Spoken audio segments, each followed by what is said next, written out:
오늘 말씀은 미워도 사랑하는 이유라는 제목입니다.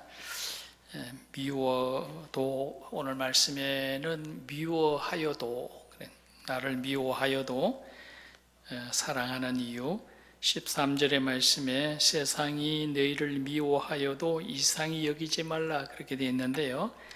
여기서 세상이 너희를 미워하여도 이상히 여기지 말라, 이 이상히 여기지 말라는 의미가 무엇인가? 그 뒤에 따라 나오는 말씀들이 전부 사랑에 관한 말씀입니다.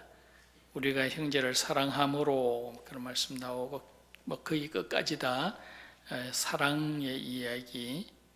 19절에 보면은 18절에 말과 혀로만 사랑하지 말고 행함과 진실함으로 하자 그런 말씀도 있고요. 그래서 여기 이상히 여기지 말라는 얘기는 사랑하라는 얘기입니다.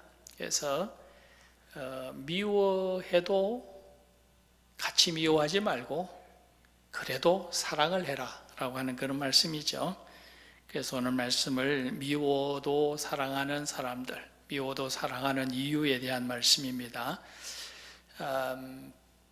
나를 미워하는 사람, 미운 짓 하는 사람, 우리가 어떻게 합니까?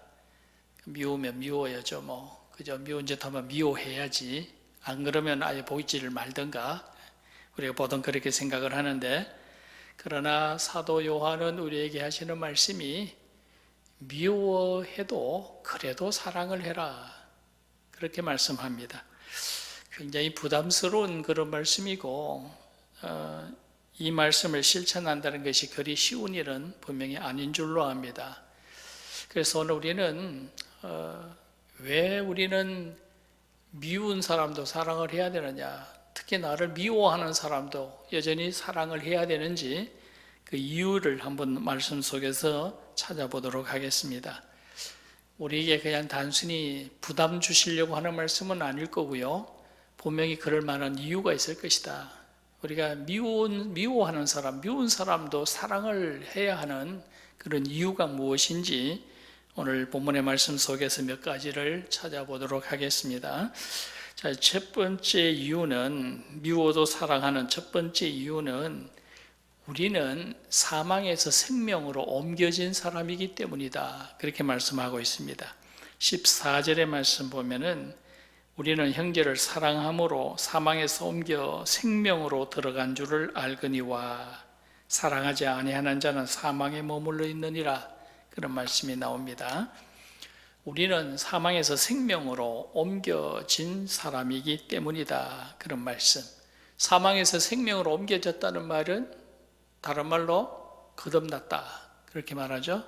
우리가 거듭났기 때문에 우리 안에는 또 다른 생명, 새로운 생명이 있게 됩니다. 그렇기 때문에 이 새 생명이 우리 속에 있게 되어지면 그 새 생명의 특성이 뭐냐?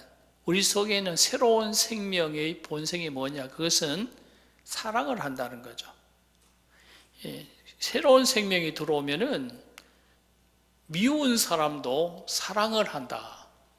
굉장히 정말 다른 모습이죠.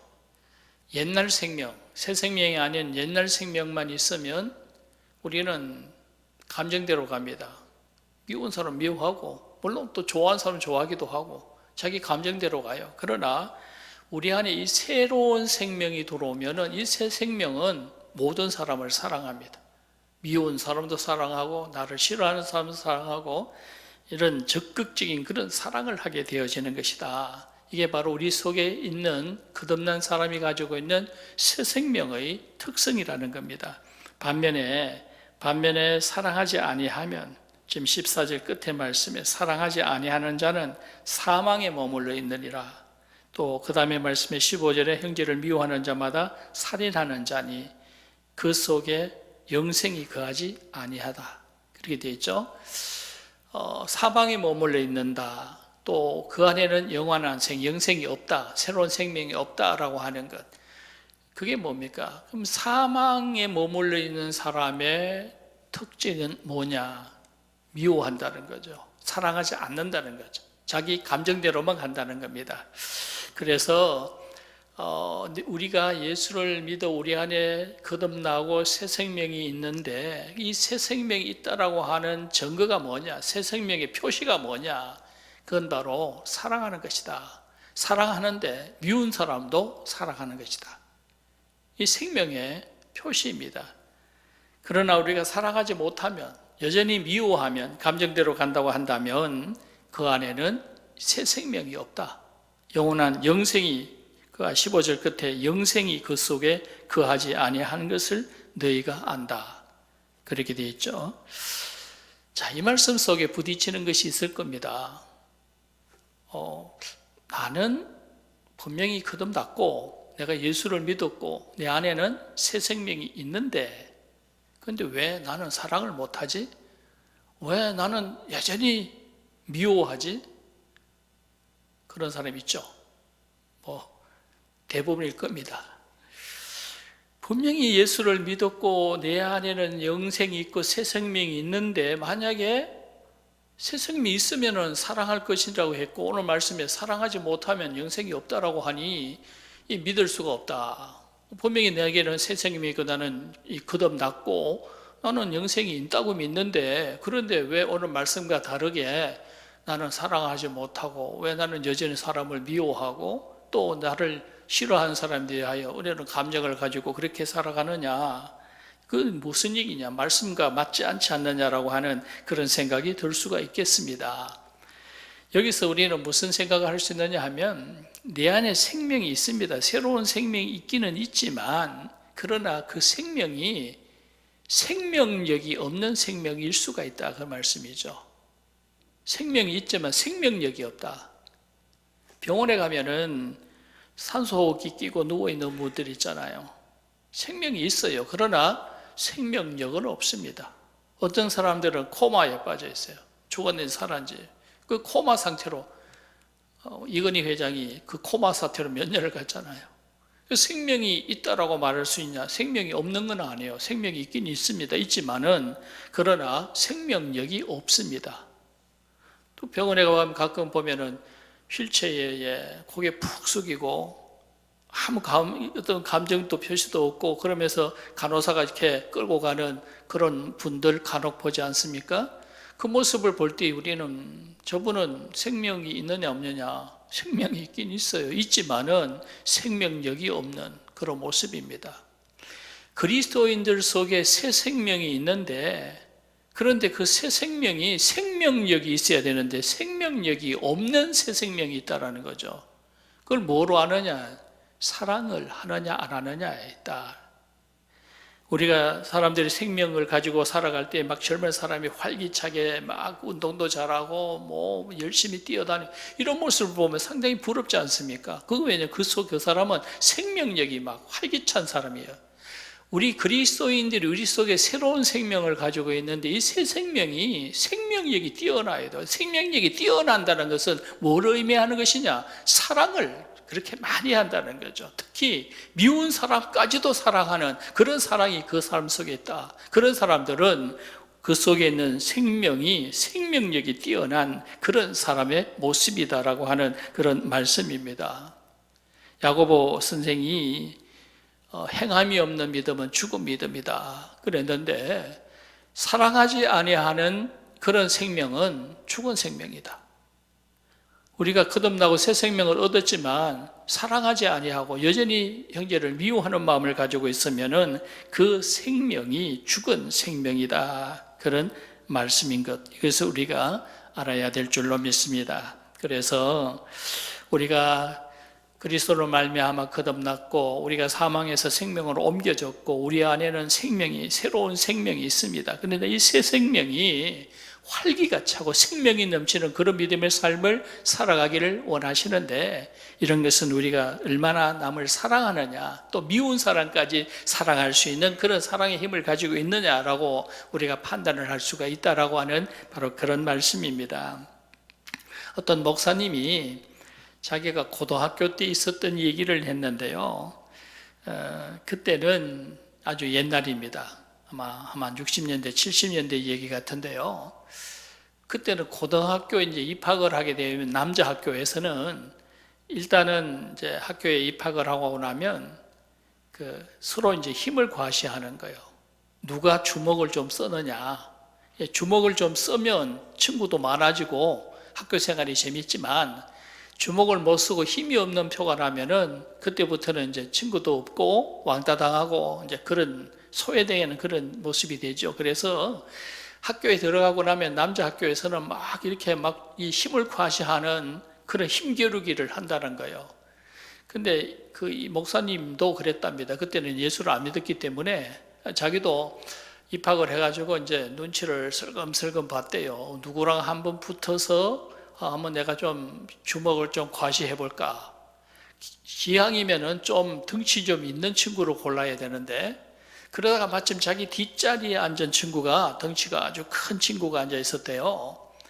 그래서 자꾸 이제 기회를 보고 있는데, 이 친구가 자꾸 이 수업 시간에 자기를 자꾸 건드린대요. 발로 건드리기도 하고, 뭐 본의 아니게 또 덩치가 크다 보니까 자꾸 책으로 자기 등을 찌르기도 하고, 그래서 이제 딱 계획을 세워가지고 어느 날 쉬는 시간에 딱 시비를 걸었답니다. 시비를 걸어가지고 뭐라고 몇 마디 하다가 다짜고짜로 주먹을 몇 번 날렸대요.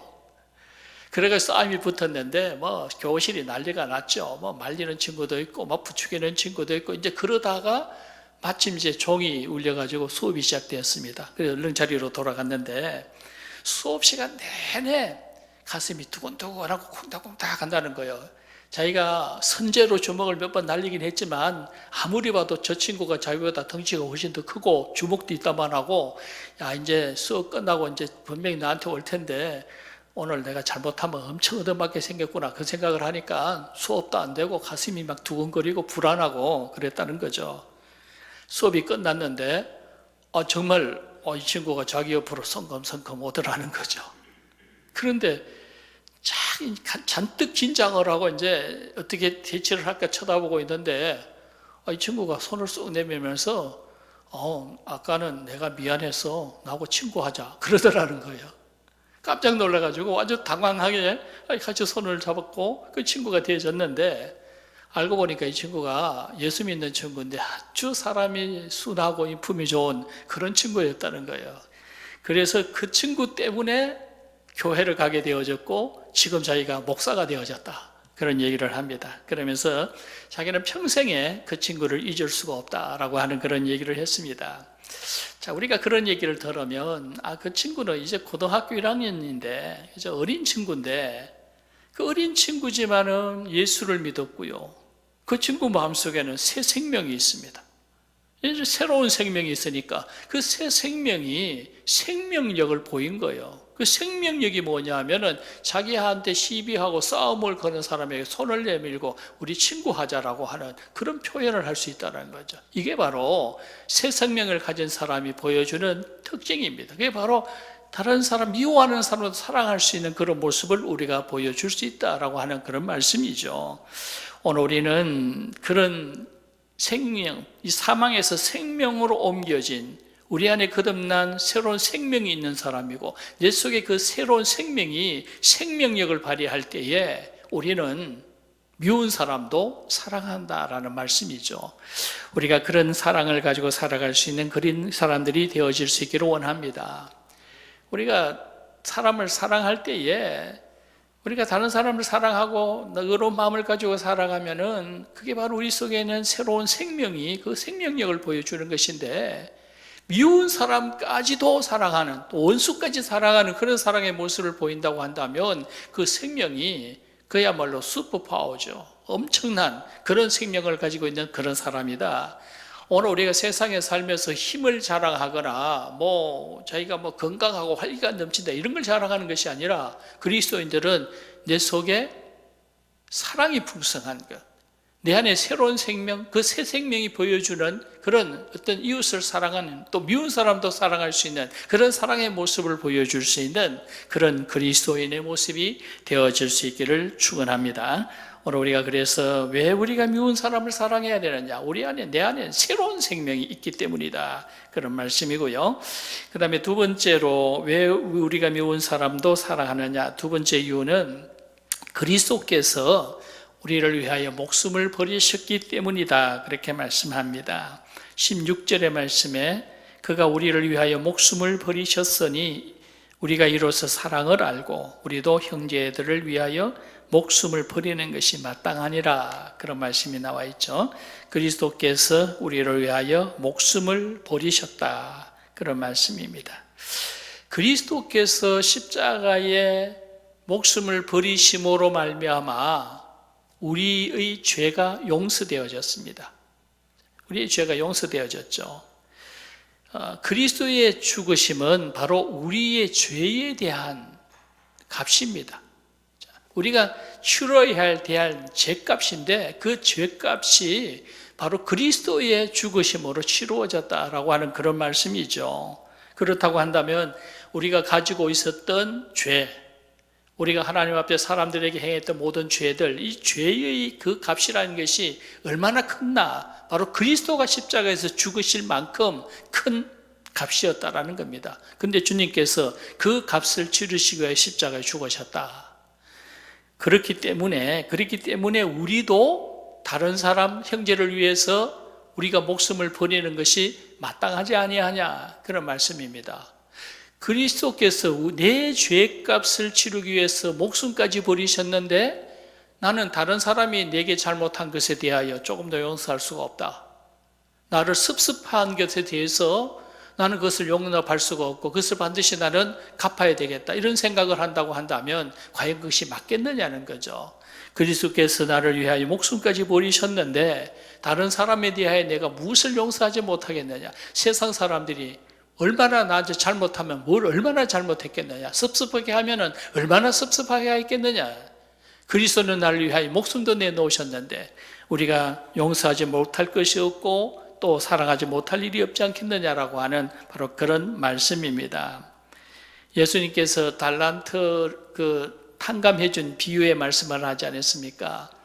어떤 사람이 1만 달란트 빚을 진 사람이 있는데 그 돈 1만 달란트를 빌려준 사람이 이 사람을 만났어요, 길에서. 그러고는 그 1만 달란트를 그냥 탕감을 해줍니다. 어차피 못 갚을 거니까 그냥 없었던 걸로 하자, 탕감을 해주잖아요.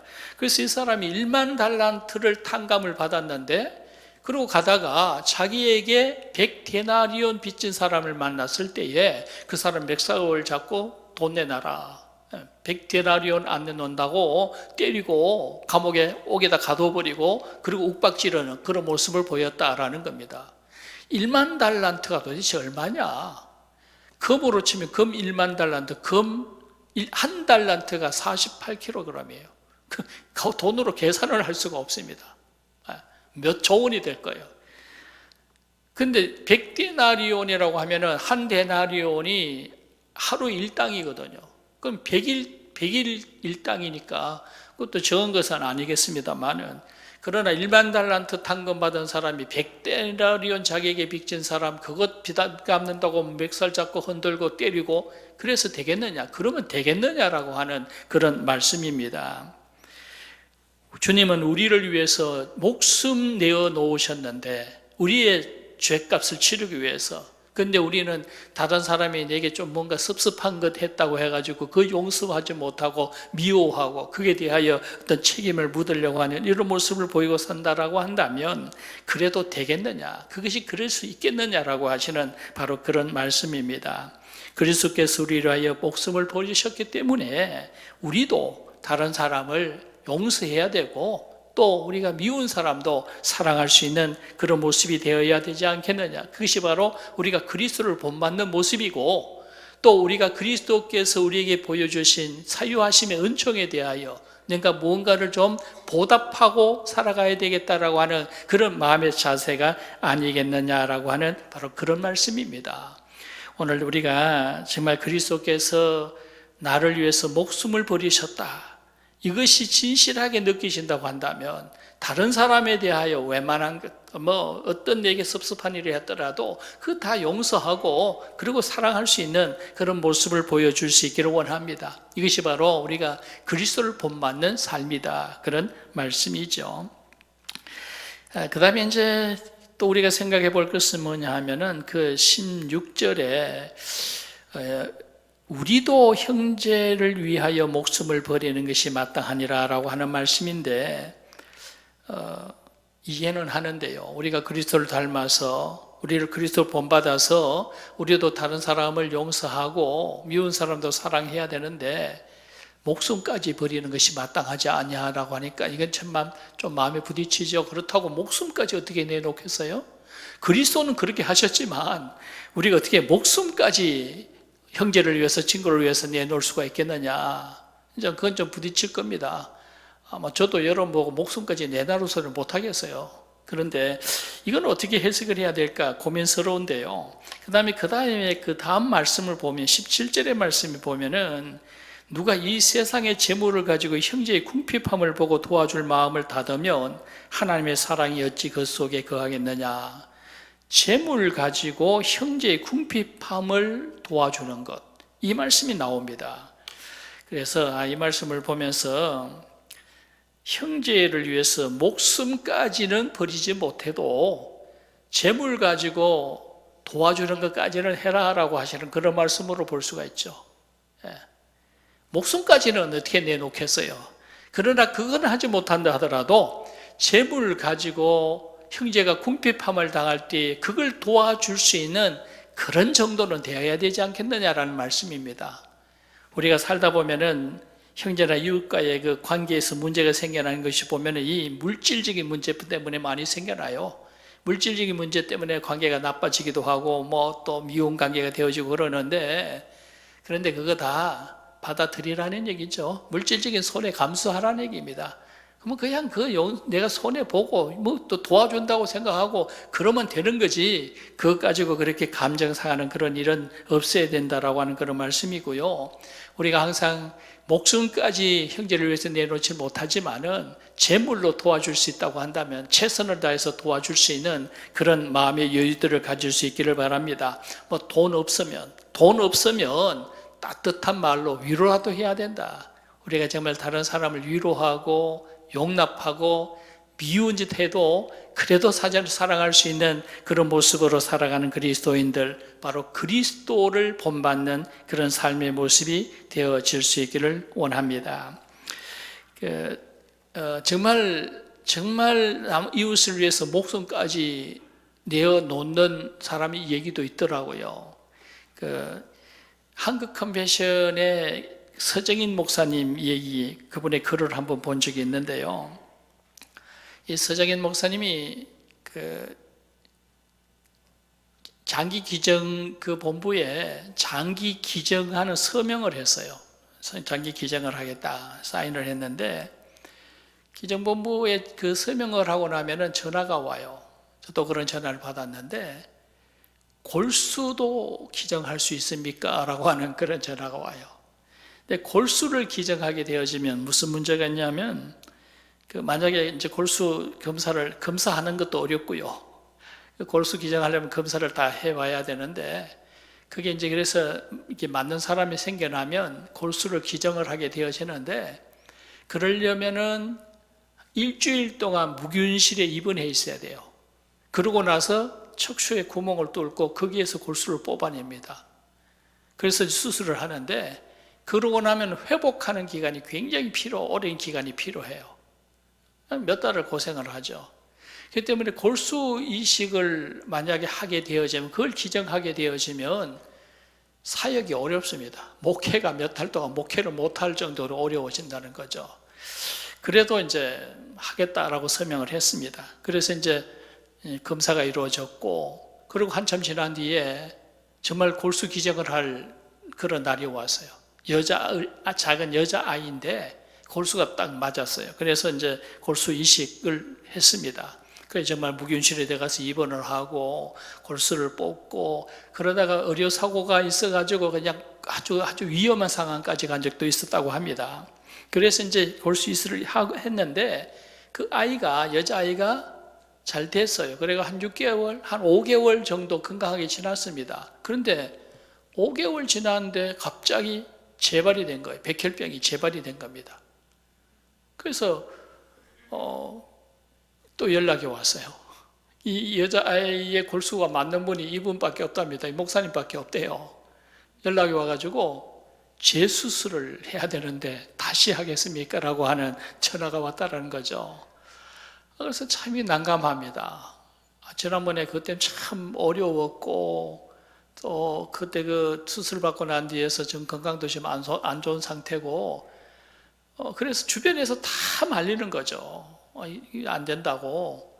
위험하기도 하고 지금 몸도 약하고 또 한번 그러니까 이 사역을 못하니까, 그래서 다 못하게 하고 말리고 뭐 가족들도 반대하고, 그래서 할 수 없이 자기도 참 내키지 않고 해가지고 야 이번에는 못하겠다라고 연락을 했대요. 또 병원 쪽에서 하는 얘기가 재수술을 해도 성공률이 10%가 안 된다는 거예요. 10% 미만이라는 겁니다.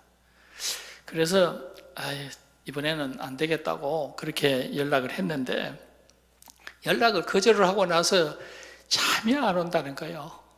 계속 그 아이의 얼굴이 보이고, 자꾸 만약에 그 아이가 네 친딸이면 네가 그렇게 외면할 수가 있느냐, 이런 소리가 자꾸 들리고, 그리고 주님은 나를 위해서 목숨도 내놓으셨는데 뭘 망설이느냐라고 하고, 자꾸 그런 소리가 들리고 음성이 들리고, 그래서 잠을 잘 수가 없더라는 겁니다.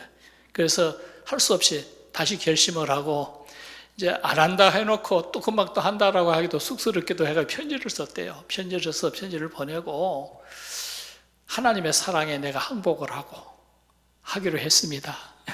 그러면서 성공률이 10%도 안 된다고 하지만 이번에는 예수님께 매달리시고 함께 기도할 수 있기를 바랍니다. 이렇게 편지를 보냈대요. 그랬더니 금방 그 애기 엄마한테서 답장이 왔는데 5페이지의 편지가 왔대요. 5페이지의 그 편지를 보니까 그냥 여기저기 눈물 자국, 흔적이 남아있는 그런 편지가 왔는데, 정말 너무 감사하고 고맙고 2번씩이나 이렇게 허락하시니 감사합니다.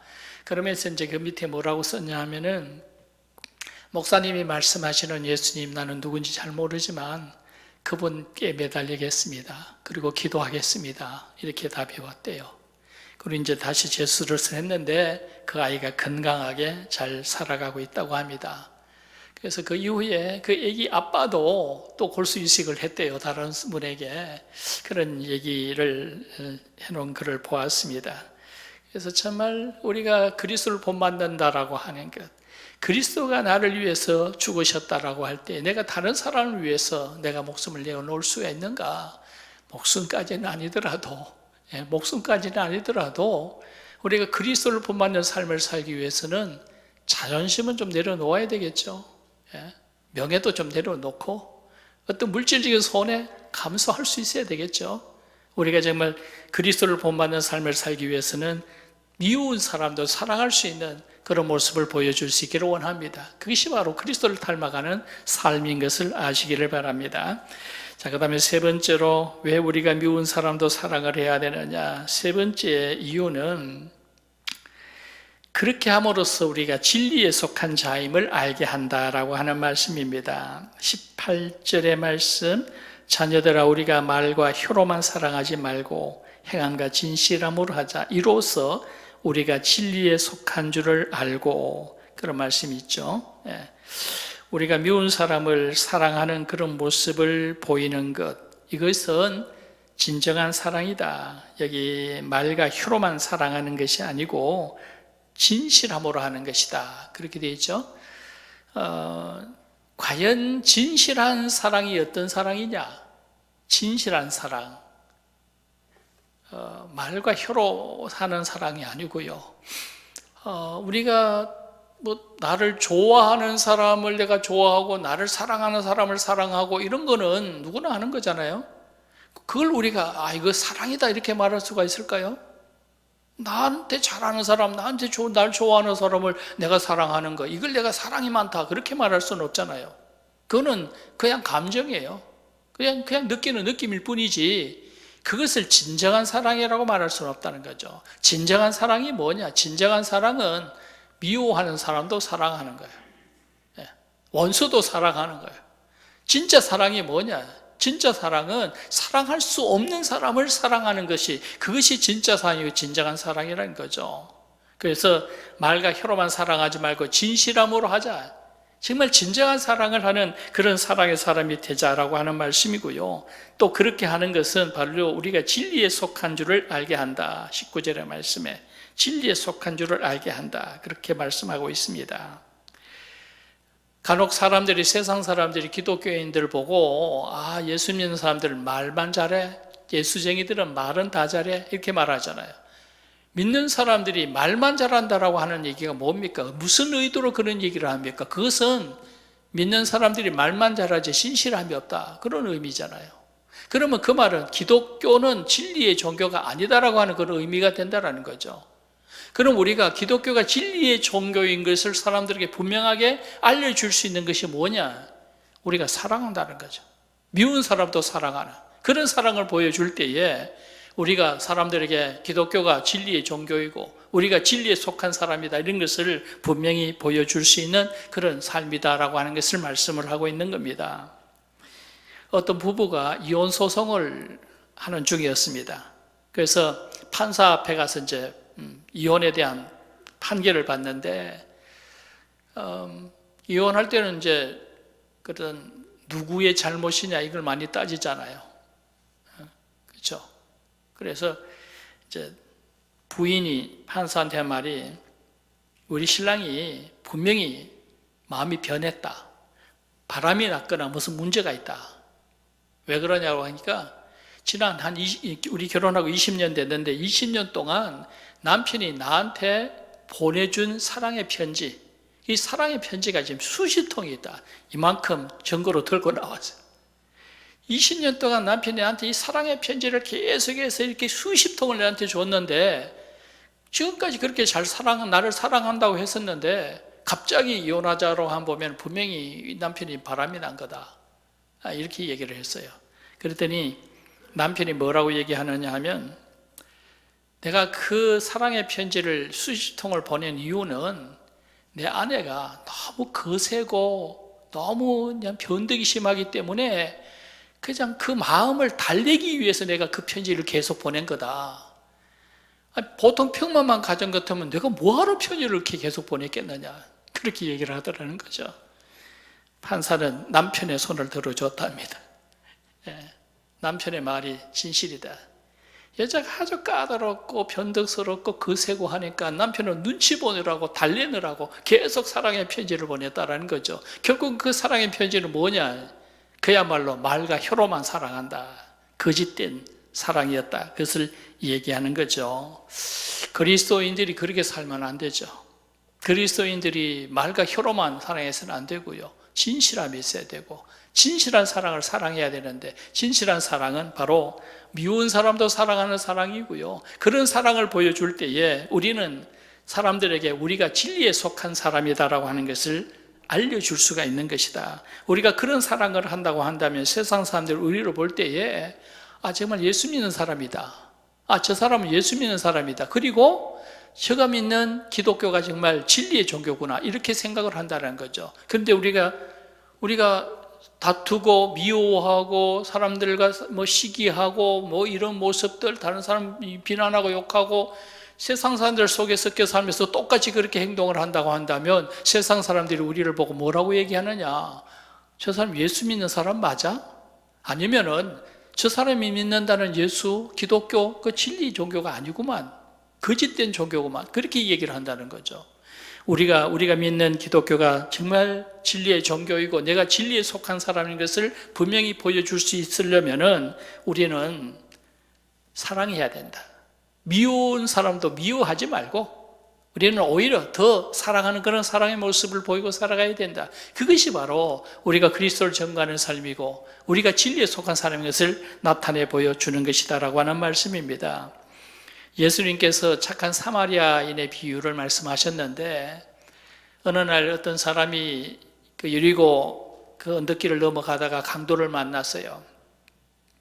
제사장이 지나가다가 보고 여기 도둑이, 강도가 나타나는구나 하고 도망을 가버려요.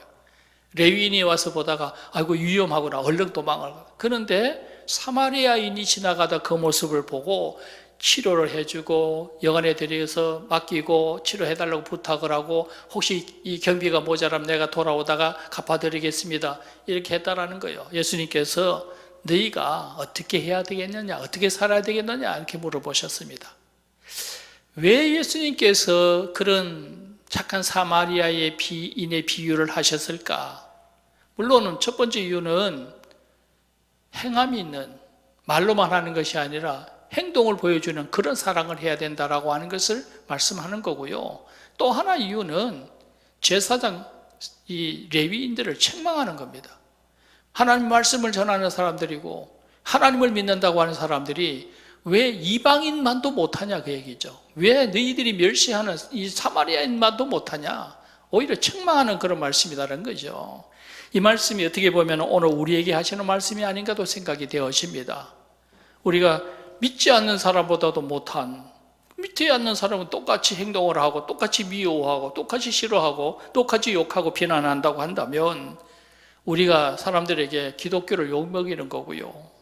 우리가 사람들이 우리가 진리가 없는 사람이다, 거짓된 사람이라고 그렇게 보여줄 수밖에 없는 것이다, 그런 말씀이죠. 우리가 정말 왜 사랑해야 하는지, 왜 미운 사람도 사랑을 해야 되는지, 그렇게 함으로 말미암아 이로써 우리가 진리에 속한 사람인 것을 알게 하는 것이다. 우리가 믿는 기독교가 정말 진리의 종교인 것을 증명해 보이는 것이다. 오늘 우리가 그런 믿음의 삶을 사시기를 바랍니다. 언젠가 TV를 보다가 어떤 할머니, 최복순 할머니, 84살 되신 분인데 그 할머니 얘기를 봤어요. 그 할머니가 84살 되신 분인데 천사의 집에 가서 빨래하고 고아원에 아이들 돌보고 또 무료 급식소에 가서 무료 급식 봉사하고 이런 일을 아주 열심히 하시는 그런 할머니예요. 근데 84살이면 연세 많으시잖아요. 사람들이 물어봐요. 왜 이거 할머니가 보호를 받아야 될 분인데 할머니가 이런 일을 하시냐라고 하니까 누군가는 해야 할 일인데 할 사람이 없으니까 내가 해야지. 요즘 젊은 사람들은 이런 일에 관심이 없어. 이렇게 봉사하려고 하는 사람이 없어. 이렇게 얘기를 합니다. 참 그 얘기를 들을 때 참 우리 마음이 정말 씁쓸하죠. 누군가는 해야 할 일인데, 그건 도움이 필요한 사람들이 많은데, 그런데 할 사람이 없어서 84살 먹은 할머니가 그 일을 해야 되냐. 오늘 우리가 잘 생각을 해봐야 되겠어요. 우리가 진리에 속한 자, 우리가 믿는 기독교는 진리의 종교, 이렇게 말하면서 사실은 그 진리라고 하는 것은 정말 이웃을 사랑하는 사랑이 있어야 되는 것인데 그것을 보여주지 못하고 살아간다고 한다면 바로 오늘 그 할머니가 요즘 젊은 사람들은 사랑이 없고 우리 젊은 사람들은 이런 데 일에 관심이 없어라고 하는 것이 진리에 속해 있다라고 하는 그리스도인들은 다 어디 갔냐, 그렇게 말씀하시는 것 같아서 정말 마음이 아팠습니다. 오늘 우리가 그리스도를 본받는 삶이 되어지고 미워하는 삶도 사랑하는 사랑의 모습을 보여주면서 우리가 믿는 기독교가 진리인 것을 사람들에게 보여주고 또 내가 진리에 속해 있는 사람인 것을 사람들에게 알려주며 살아갈 수 있는 그런 하나님의 사람들이 되어질 수 있기를 원합니다. 우리가 전도할 때에 아무리 말로 전도해봐야 소용없습니다. 우리가 정말 사랑의 모습을 보여주고 우리가 진리에 속한 자를 보여줄 때 사람들이 우리 안에 진리를 알려고 하고 우리 안에 들어와서 하나님을 믿게 되어진다는 사실이죠. 우리가 하나님 앞에 그런 실질적인 그리스도의 삶을 살아갈 수 있는 그런 삶이 되어질 수 있기를 원합니다. 사도 요한이 미워하는 자를 사랑하라 이렇게 말씀하실 때에 우리에게 그냥 마음에 부담 주려고 그렇게 말씀하시는가? 우리가 그렇게 생각할 수는 없죠. 그만한 이유가 있기 때문에 그렇습니다. 우리가 미운 사람도 사랑하게 되어질 때에 그때에 내 속에 있는 그 생명이, 새 생명이 생명력을 얻게 되어진다는 거죠. 내가 정말 미운 사람도 사랑하게 되어지면 바로 그것이 그리스도의 은혜에 대해서 사유하심의 은총에 대해서 내가 조금이라도 보답하며 살아가는 삶의 모습이라는 것이고요.